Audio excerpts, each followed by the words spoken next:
Bienvenue à Tricot Jazette, j'espère que vous allez bien. Alors, je m'appelle Annie et je suis l'animatrice de ce petit podcast Tricot. Je reviens du voyage à Vogue New York, je suis vraiment... Oh, j'ai tellement aimé ça, ça a été une belle visite. Je refais ça n'importe quand. J'ai fait plein de choses, j'ai vu plein de choses, j'en ai profité là au maximum. Mais ça, je vous en reparle un petit peu plus tard dans le podcast, hein? Je vous garde ça pour les nouvelles. On commence avec ce que j'ai sur les broches, ok? Alors, avant de partir à New York, j'ai pas vraiment avancé des choses. En fait, j'ai beaucoup de retard sur mes projets, surtout sur mes défis. Le défi couverture, il avance pas du tout. Je pense que je vais lui donner une bonne go cette semaine. Je vais essayer de faire plus de carreaux parce que là, ça avance pas vite. Mais, on commence d'abord avec mon nouveau projet, ok? Défi numéro 8, viens jouer avec moi. Où je vous invite encore, parce que c'est jusqu'à la fin février, à essayer d'utiliser vos petits bouts de ficelle, c'est bien. Sinon, vous pouvez tout simplement acheter la laine que vous voulez utiliser et faire un petit toutou, poupée, hein, un petit jouet pour le bonheur des tout-petits ou de vos animaux ou pour décoration. C'est à votre discrétion. Avant de partir pour New York, j'avais réalisé la petite poupée vaudou pour ma plus jeune. Ma plus vieille, elle a 13 ans quand même. Elle voulait avoir le Monkey Socks. Et ça fait longtemps qu'elle m'en parle, ok? Le Monkey Socks. Pour ceux qui ne connaissent pas, le Monkey Socks, c'est une poupée qui est faite, qui est un singe, hein, qui est fait. L'idée c'était d'utiliser des bas de construction, les bas gris, là, pour ceux qui connaissent, c'est le bas gris avec la bordure blanche en haut, puis une petite ligne rouge fréquent là, ok? Ce bas de laine-là, en fait, ils le découpent en morceaux, puis ils font une poupée, ils font un petit singe avec de la bourrure, là. Inspiré de ça, il y a des modèles au tricot, il y a des modèles au crochet. Moi, j'ai trouvé un modèle au crochet qui plaisait bien à ma cocotte. Et puis, j'ai commencé cette semaine, j'avais mal aux doigts. Alors, j'ai dit, je vais essayer au crochet, ça va changer la mécanique, le mouvement. Ça a bien marché. Alors, j'alterne un peu de crochet, un peu de tricot, un peu de crochet, un peu de tricot. On va arriver. Mais on fait avancer 2-3 projets en même temps, c'est le fun. Je vous montre ça, ok? Bon, tout d'abord, qu'est-ce qu'elle a choisi? Moi, ma fille, elle voulait pas gris, elle voulait brun. On a fouillé dans mes vieilles balles de laine, ou dans mes balles de laine qui m'ont été données, et on a trouvé celle-ci. Comme vous pouvez voir, c'est un espèce de brun qui passe du beige au rouge au brun, ok, brun foncé, brun pâle. Et c'est un fil de fantaisie, il est comme frisotté. Ok? Il est comme pas twisté, il y a comme juste une fibre qui l'emballe pour le garder ensemble, là, mais c'est vraiment très... si je l'écarte un peu, là, vous allez voir, c'est comme vraiment très effiloché, c'est comme du poil. C'est de l'acrylique polyester, ok? C'est pas naturel du tout.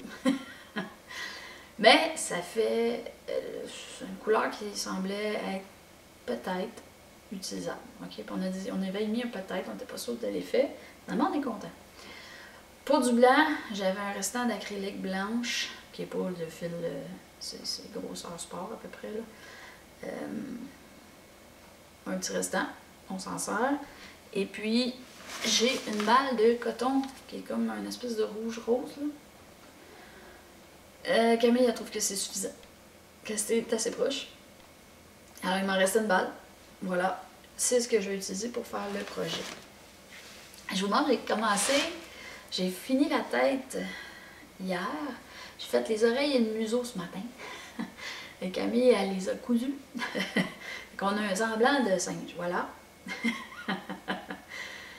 Bon, il n'est pas terminé, hein. Il manque, disons, il manque un sourire charmeur, des yeux de tombeur. Mais on a un petit quelque chose. Puis là, ben, elle a mis la petite bourrure qui nous restait, elle l'a mis dedans, pour que je puisse vous le montrer. Ça se fait très bien. Le brun, je sais pas si vous le voyez, mais il ressort vraiment comme... ouais, ça ressemble à un tapis. La texture d'un tapis noué, là, un tapis de cuisine. Là. Ça ressemble à ça, ici. L'effet. Fait que c'est ça, c'est bien avancé. On le continue cette semaine. Comme deuxième projet présentement sur mes broches, j'ai la couverture Vogue, les coquillages de Vogue, hein, c'est une couverture comme des coquillages. Alors voilà, comme ça ici, je dois faire 25 morceaux comme ça et présentement, j'en ai 2. Alors c'est loin d'être terminé. Et j'ai du retard parce que si on compte février-mars, il faut que ça soit fini pour la semaine de mars. 4 semaines en février, 2 semaines en mars, mettons donner 2 semaines pour terminer la bordure, parce qu'il y a une bordure à faire. Et ça fait 6 semaines. 6 semaines, il faudrait que je fasse presque 4 carreaux par semaine pour pouvoir penser le réussir. 4 carreaux par semaine, ça me prend 2 soirs pour en faire un, à peu près, 2 soirs de travail, là, hein, tranquillement devant la télé. Fait que je vais devoir mettre un petit peu d'accélération sur ce projet si je veux le terminer dans les temps. Mais je suis sûre que vous m'en tiendriez pas rigueur si je prenais un peu de délai. On verra. Alors voilà, ça fait le tour de ce que j'ai sur les broches. Ah, vous êtes contente, hein? Je vais vite, comme ça vous arrivez aux nouvelles rapidement. J'ai pas de projet terminé. J'en ai pas. C'est un peu plat. Ok, je vous parle de Vogue New York. Vous l'avez gagné dans les nouvelles. Je suis allée à Vogue New York. Moi. Avec les vedettes. Une vraie folle. Ah, quel beau voyage. Bon.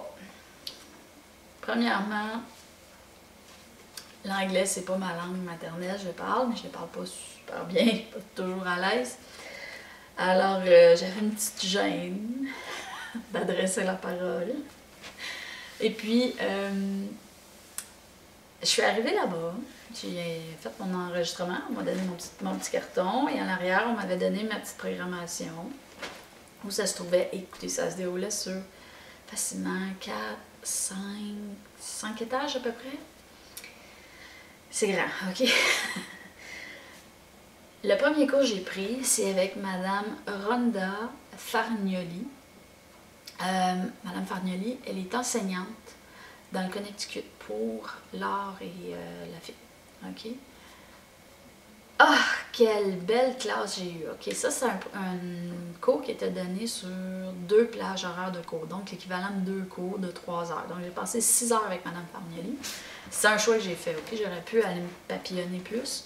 Je me suis dit, tiens, un grand cours qui nous donne le temps d'approfondir le sujet, ça va être vraiment mieux, je pense, pour moi, que papillonner partout. Ok? Donc j'ai commencé avec ça. Madame Fargnoli, son cours qu'elle nous donnait cette journée-là, c'était ça parlait des fibres. Donc on a parlé des types de fibres, du végétal autant que de l'animal. Et puis elle a pris le temps de nous en montrer des échantillons. Alors on a beau jouer avec les textures. Et le matin, on devait tricoter des petits échantillons, des petits carrés 4x4, là, juste pour pouvoir faire des tests dans l'après-midi. OK? Alors, c'était tellement drôle cet avant-midi-là. On tricotait nos petits... elle nous avait amené des balles de fibres naturelles, du mouton Highland péruvien, de l'alpaga, du lin, hein? Texture végétale. Il y avait du mérino, il y avait... Bon, vous voyez un peu le principe. Toutes des couleurs naturelles qui n'ont pas été teintes. Parce que bien sûr, dans l'après-midi, on faisait des expériences teinture. Donc, on a fait ça. Alors, elle nous parlait, nous expliquait les collectes, comment on procède pour créer notre teinture, et les fibres, et le comportement des fibres, et bon, un paquet de choses. Je vous referai pas tout le cours en 5 minutes. C'était passionnant, ok? C'est quelque chose que j'aurais pas pu vraiment attraper ailleurs. Alors, j'ai vraiment absorbé et ça nous a permis aussi, de la façon que la petite salle était configurée, on travaillait par des groupes de table. Donc, ça nous a permis d'échanger entre nous. Alors, j'avais une dame du New Jersey, j'avais une dame de Brooklyn, j'avais une dame qui venait d'un autre... il y avait d'un peu partout aux États-Unis. C'était vraiment, vraiment le fun. Et puis, on placotait, on tricotait, on posait nos questions. Et puis, Madame Fargnoli, d'une douceur et d'une patience, là, mais vraiment fantastique. J'aurais passé 3 jours avec sans problème. C'était vraiment, vraiment agréable.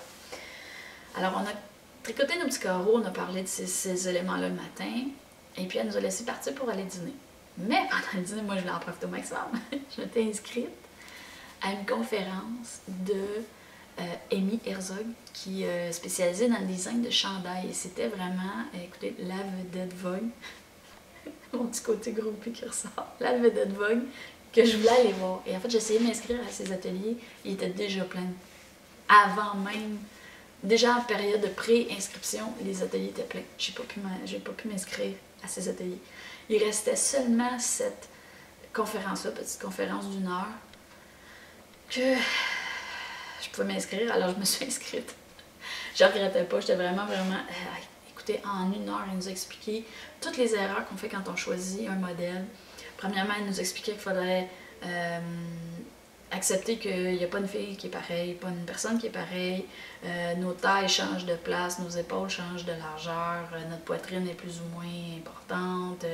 Bon, il y a toutes sortes de choses. Puis en fait, ce qu'on cherche à faire, c'est ce qu'elle nous explique, c'est qu'on devrait toujours chercher à avoir la forme d'un sablier. Okay? Donc, si on a les épaules moins larges que les hanches, on devrait mettre un effet au niveau des épaules pour relever le regard, pour donner l'impression qu'on est en forme, que notre forme est en forme de sablier. Elle nous conseillait de jamais nous regarder de côté parce qu'on a tendance à se regarder de côté dans le miroir, mais en fait, on ne va jamais se présenter à quelqu'un de côté. On est toujours de face, donc on devrait toujours s'assurer que c'est de face que la forme est la bonne. Elle nous a montré comment on pouvait jouer avec les cols, comment on pouvait... Elle expliquait que, par exemple, il faut absolument commencer à apprendre à modifier nos modèles. Il faut accepter que le modèle qu'on a acheté, il n'est pas fait pour nous, il est fait pour la femme moyenne, qui n'existe pas sur cette terre. Okay? Et ils ont établi des critères américains, des grandeurs, et les modèles que vous trouvez dans les magazines ou quand vous prenez des modèles sur Internet, ils sont calqués sur ces mesures-là. Okay? Ils ont été... les mathématiques ont été faites dessus pour arriver à la taille 32, 34, 36. Bon, vous imaginez un peu la mécanique, là, mais on applique une mathématique puis on dit que le nombre de mailles nécessaire pour arriver à 32, c'est temps. Ben, à 34, on va être rendu à temps, puis à 36, on va être à... Bon, okay, c'est des proportions mathématiques. Alors, ce qu'elle nous expliquait, c'est qu'on devrait toujours choisir un chandail en fonction de la largeur de nos épaules. Donc, si la mesure qu'on nous donne pour le chandail, on a l'impression que la poitrine va être trop grande, mais que les épaules vont faire, c'est celui-là qu'on devrait prendre. Et on devrait juste simplement s'assurer que les diminutions pour la poitrine vont être moindres et devraient correspondre en fait à nos mathématiques, à nous de mesure de la poitrine, par exemple. Okay? C'est un petit peu compliqué, mais c'est pas vraiment compliqué, mais c'est juste qu'il y a tellement d'informations et tellement de choses à appliquer que, en fait, elle, ce qu'elle dit, c'est qu'il y a beaucoup de gens qui ne font jamais des chandails parce qu'à cause du coût, du temps et des mathématiques que ça peut impliquer pour avoir un résultat correct. Par exemple, elle expliquait que si vous vous penchez et votre chandail retrousse tout le temps, c'est probablement parce que la taille, elle n'a pas été faite à la bonne hauteur. Elle est peut-être juste un peu trop haute ou un peu trop basse. Puis elle ne resserre pas à la bonne place, ce qui fait que votre chandail il bouge, il glisse pour aller replacer la taille à la bonne place. Ce genre de choses-là. Alors, vraiment, j'ai trouvé ça tellement intéressant. J'en ai eu juste 1 heure. Fait que, c'est ça. Ensuite, je suis ressortie. J'étais malheureuse parce que je voulais aller lui donner une poignée de main. Et j'ai pas été capable, c'était trop serré dans le temps. Je devais retourner à mon cours de 3 heures avec Madame Fargnoli et puis je vais pas le manquer. Alors, je suis repartie.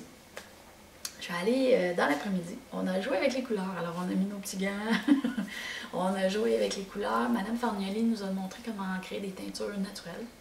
qu'on peut vider dans l'évier, là, puis qu'il n'y a pas de danger, comment fixer notre couleur, elle nous a expliqué qu'il y a des plantes qui réussissent à le faire très bien, des plantes qui font vraiment pas des belles couleurs, donc on a des faux amis de la teinture, puis on a essayé d'en absorber beaucoup. Il parlait beaucoup malheureusement de plantes que j'ai pas, des choses qui poussent un petit peu plus dans le sud, et puis, mais bon, ça se compense toujours, il n'y a pas de problème, on va faire des tests. En fait, elle m'a montré comment je pouvais faire des tests, puis trouver celles qui faisait du sens pour moi puis que je pourrais trouver dans mon petit coin de pays. OK? Allez, je vous montre, OK? Oh, bon. Là, vous comprendrez que c'était des petits échantillons vite, mais ça va vous donner une idée. La première, c'était une laine, je vous dirais à peu près de cette couleur-là, que j'ai teint avec un mélange. OK? Vous pouvez voir que ça donne une espèce de couleur un peu brun-rouge. C'est un rosé qu'on essayait de faire un vieux rose. C'est presque réussi, c'est un petit peu plus brun que rose. Mais ça ferait un petit peu plus opaque, là, ça ferait vraiment une belle couleur de travail. Alors ça, c'était le premier échantillon. Le deuxième échantillon, j'ai testé dans du bleu, et là, c'était du bleu fait avec de l'indigo. Okay, l'indigo, c'est une plante. Et elle en avait. Alors, elle l'a mis dans un bac. Ça, c'est du bleu indigo. Oh, j'aime pas les couleurs. J'essaie de vous la montrer, couleur soleil. Elle est vraiment très beau. C'est un beau bleu. Vraiment, vraiment beau. Un petit peu, qui tire un petit peu sur le gris. Okay? C'est pas un bleu océan. Là. Mais c'est un bleu qui tire un petit peu sur le gris. Très beau. Ça me ferait vraiment bien. Cette couleur-là, ça me ferait vraiment bien à moi. Et puis elle aussi, elle était faite sur une base d'une espèce de beige, un peu comme mon châle, ok? Donc une couleur naturelle, beige pâle à peu près. Ensuite, j'ai joué avec les couleurs parce qu'on avait une teinture faite avec du vert avec une feuille verte. Malheureusement, j'ai pas retenu le nom. Et puis, la base que j'ai pris, je l'ai prise, c'est moi qui ai choisi ça, c'est une fibre naturelle qui était une espèce de gris foncé. Okay? C'était pas pâle comme ça, c'était vraiment un mouton qui a donné une fibre qui était une espèce de gris brun foncé. Et elle voulait qu'on fasse des tests avec ça aussi parce qu'elle voulait nous montrer que ça se teint, okay? Mais que l'effet n'est pas le même. Alors, je vous montre l'effet teinture vert. Hein? Sur du gris. Et ça donne un beau kaki. Tellement beau, là, j'ai fait comme « Oh, ça c'est la couleur mon gars! » OK, donc ça donnait un vrai beau mélange de couleurs kaki. Et j'ai fait le même exercice avec du rouge, parce que là, elle avait de la cochenille. La cochenille, qu'est-ce que c'est? C'est un jus d'insecte. Un insecte, une fois qu'il est décédé, il fait comme l'intérieur avec une espèce de jus qui est vraiment rouge. Et elle l'a mélangé avec de l'eau et ça fait de la belle teinture. En fait, c'est une base de rouge assez fréquente dans le végétal, dans les techniques de teinture naturelle. L'indigo pour le bleu et le cochonnier pour le rouge. Et là, je l'ai fait encore aussi avec la fibre qui était très foncée et ça nous donne une espèce de prune. Une espèce de couleur rouge prune. Une couleur de bois riche. J'essaie de vous montrer ça avec le plus proche de la couleur, mais je pense que vous le voyez bien comme ça. Alors voilà. Et là, le dernier test, ok, j'ai dit, ah là, je vais faire quelque chose de vraiment flash. Et puis, je sais que ma fille, elle aime beaucoup le lime. Et on avait du jaune, du bleu et du rouge, dans lesquels on faisait des mélanges avec des petits verres en plastique. On allait chercher des 3 couleurs de base, et puis après ça, on faisait nos mélanges dans des petits verres. Et j'ai mis 2 parts de jaune pour une part de bleu, en me disant ça va faire un beau vert. Et ça fait un beau vert. Et là, Mme Farnier m'a dit, tu veux quelque chose qui brille, tu vas avec du lin. Le végétal il absorbe très très bien la couleur et ça fait une couleur vivante. Alors voilà, je vous montre ce que ça a donné. Et de toute beauté, je vous le jure, ça brille, c'est vraiment un beau résultat. Celle-là, je la referais n'importe quand. Le lin, c'est difficile à travailler. C'est comme si on tricotait de la paille un peu, mais c'est c'est pas agréable pour la main. Mais le résultat, une fois lavé, une fois teint, c'est celui-là qui donnait le coup d'œil spectaculaire. C'était vraiment intéressant. Bon, ça vous donne une idée que j'ai eu beaucoup de plaisir dans l'après-midi. J'ai joué dans la peinture. J'ai quitté pendant le souper. J'ai quitté pour aller me promener dans le marché. Et en allant me promener dans le marché, devinez qu'est-ce que j'ai rencontré? J'ai rencontré Madame Amy Garzoy à l'ascenseur. Et là, vous vous imaginerez bien, elle est vraiment drôle. Je l'ai vue et j'ai continué mon chemin par gêne. Okay? J'ai continué mon chemin, j'ai fait comme 10-12 pas. Et rendu au bout de mes 10-12 pas, mon cerveau il tournait comme ça. Et là, j'ai dit, je vais le regretter si je retourne pas. Au moins lui donner une poignée de main. Puis lui dire merci pour la conférence, j'avais trouvé ça intéressant.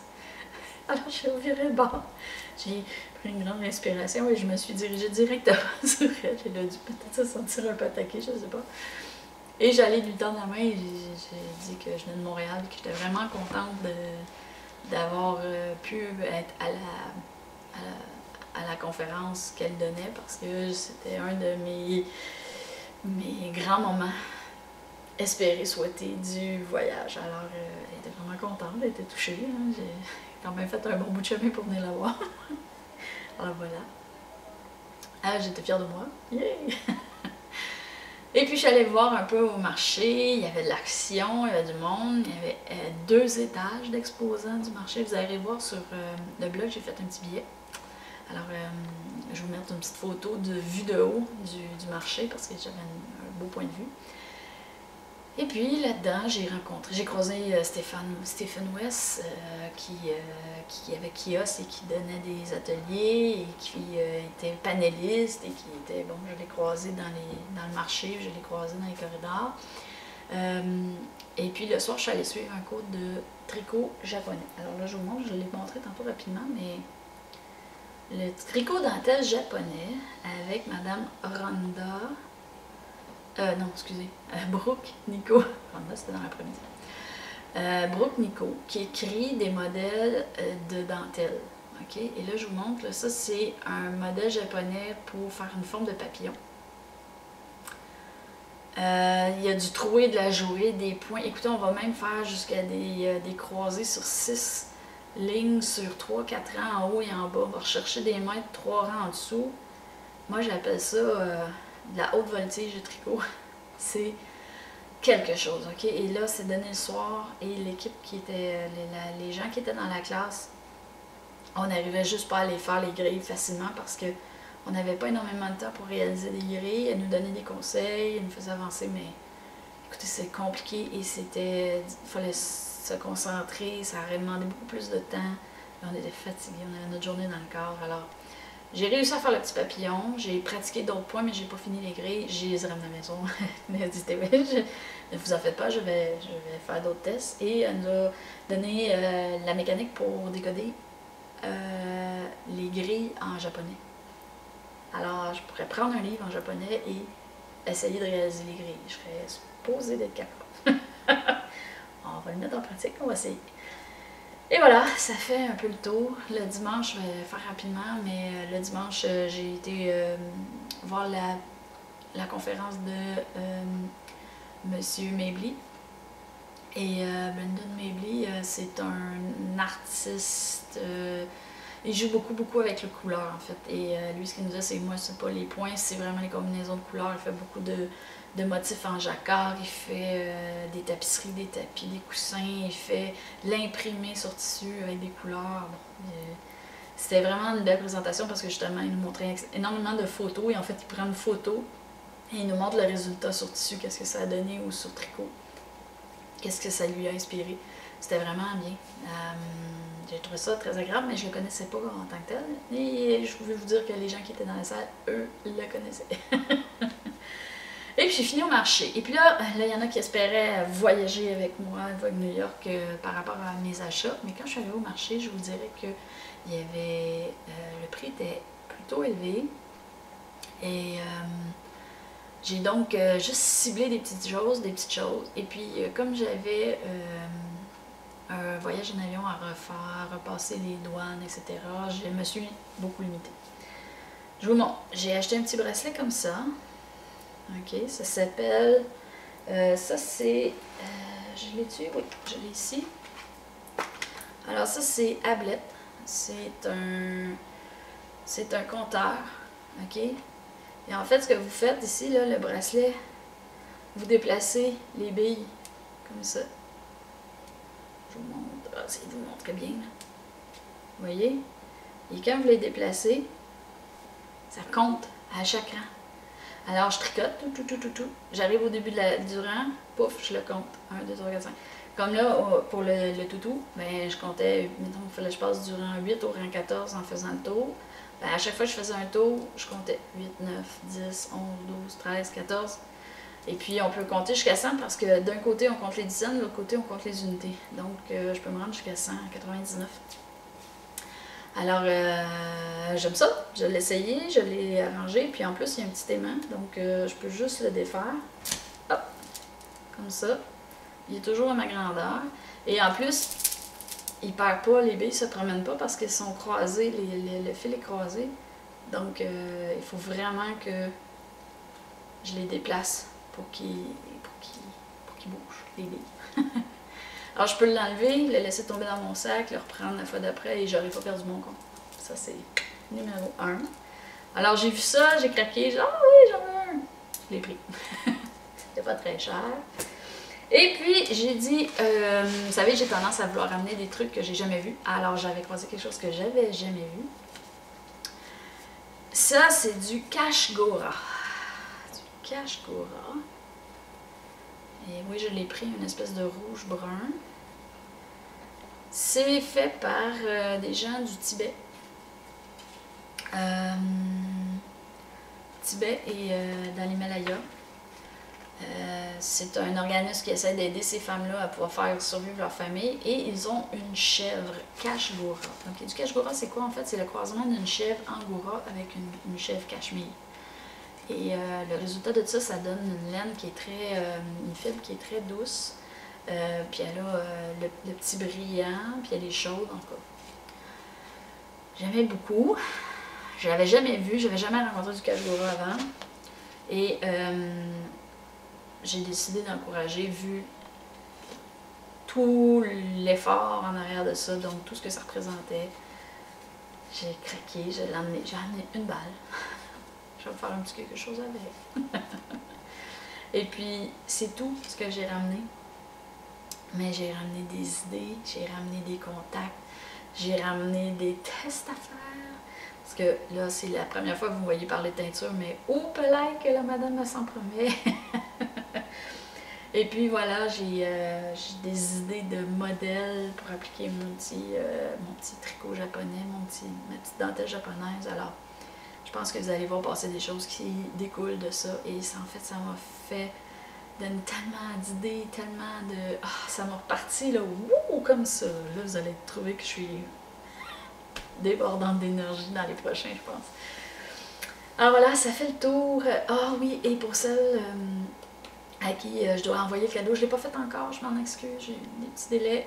Je vous arrange ça, cette semaine de repartir. Ok, je vous confirme par courriel que c'est en route vers chez vous. Alors voilà, ça fait le tour. Bonne semaine. On se voit la prochaine fois. Bye!